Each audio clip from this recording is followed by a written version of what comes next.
Hey Tanya, Katie July, Kate. I just watched your video, Food, and I wanted to reach out really quickly with a response. I hope you get a ton of them for people who are out a little bit longer. I'm out a year and a half, so I'm definitely post honeymoon. I can eat anything I want. And, eating with people who don't know I had the surgery, they don't realize I've had the surgery. I can, to give a sense of the quantity. It's not like I'm noticeably eating tiny. So, apologies for what I look like. I'm about to head to yoga, but I wanted to make a really quick video that I definitely, when I am being honest, still am a food addict and still use food as my go to way to feel better when I am upset about something. And I wanted to say I'm really sorry that you're struggling with personal stuff, and I'm super excited for you that you're in therapy and that you're talking to someone and that you're trying to get help. I know it's really, really hard, especially in a community where you want support but maybe don't want to share all the details. So I'm glad you have someone that you can talk to. I don't have a ton of advice about how to use food less as a crutch and as a support, but I do want to say that you're not alone and you're not crazy. And I watch those videos too, and I probably have said things in my videos, in my first year about not needing food anymore and how amazing that is and how all that's out of my life, and didn't realize how different it would be a year and a half out and probably 2 years out and 3 years out. I remember being in the grocery store a few months after surgery and like having this really clear epiphany moment that like 90% of the food I couldn't eat because it had more than 6 grams of sugar, and that's what my surgeon said I could eat, 6 grams or less. And I was like, oh my God, this surgery is amazing. It has like unplugged me from this whole, cultural machine of you should eat more and you should medicate yourself this way. And it just felt so freeing. Little did I realize, even with my head screwed on straight about everything, you get plugged back in. Your stomach gets bigger and you figure out how much sugar you can eat and all that. So, what I will say, just to kind of be super honest, is that pre surgery for me, and I'll just tell you my story, pre surgery for me, I feel like eating a ton, and to the point of like making myself sick with food, was something that happened almost every day. Just these like disgustingly huge lunches that then I'd feel like queasy for an hour after lunch. I'd have to like go into food coma at work and just like, zone out on the computer. And then dinner was like just, you know, a lot of takeout, oh, family of four, but it was just me, and pints of ice cream, and just really making myself sick. Now I feel like my default isn't that, which I'm so relieved about. Um, so I have most days where I'm feeling, healthy and pretty normal and like, all right, I've got this under control. But if I have like a crazy patch at work or, planning this wedding or just anything personal going on, I don't feel like I'm even recognizing it, but it's always like, oh, I'll just have a grilled cheese sandwich for dinner. You know what I mean? Which is like a little less of a healthy choice. Or if things, it's proportionate. If things are awful, I definitely am eating a giant sized chocolate bar.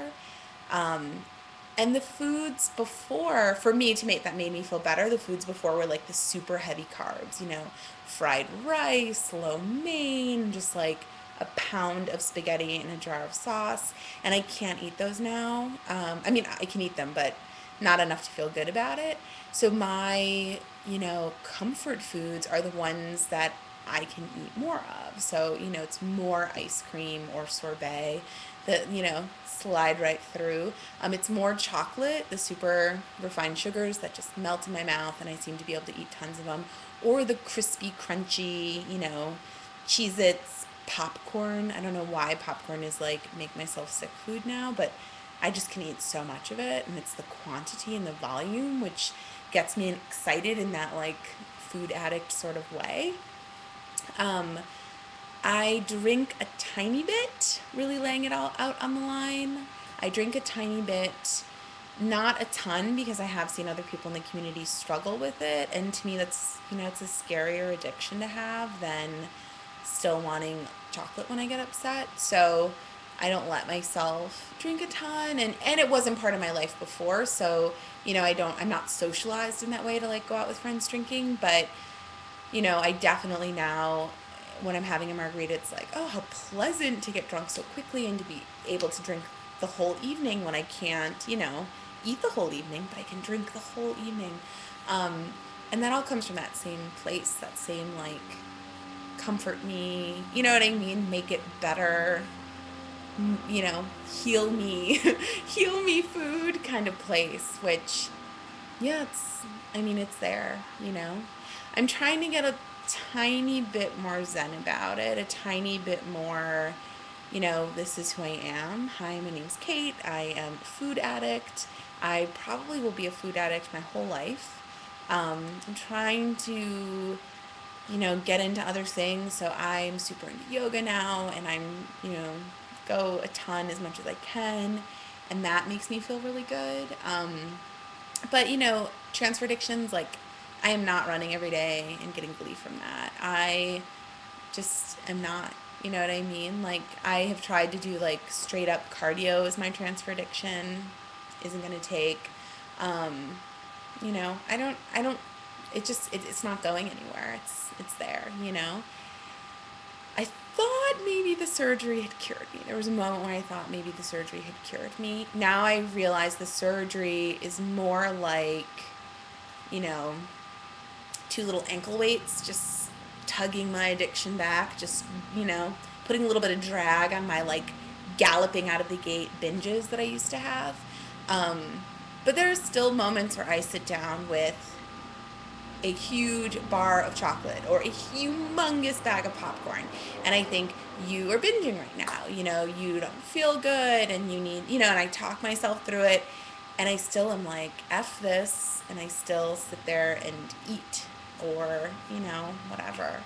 And maybe this video should be perkier. Maybe I should be offering you words of wisdom. I don't feel like I have any, except I watch the videos too where it seems like people are still only eating salad and cheese sticks, and it freaks me out too, because I'm right there with you. I am right there with you, where, you know, emotional distress equals comfort food for me. But I will put my thinking cap on and hopefully maybe come up with something a little bit more cheerful. And I hope you get a bunch of responses, because I'm really curious what other people think who have been out for a while. So hope you feel better soon and are working through your stuff. Bye.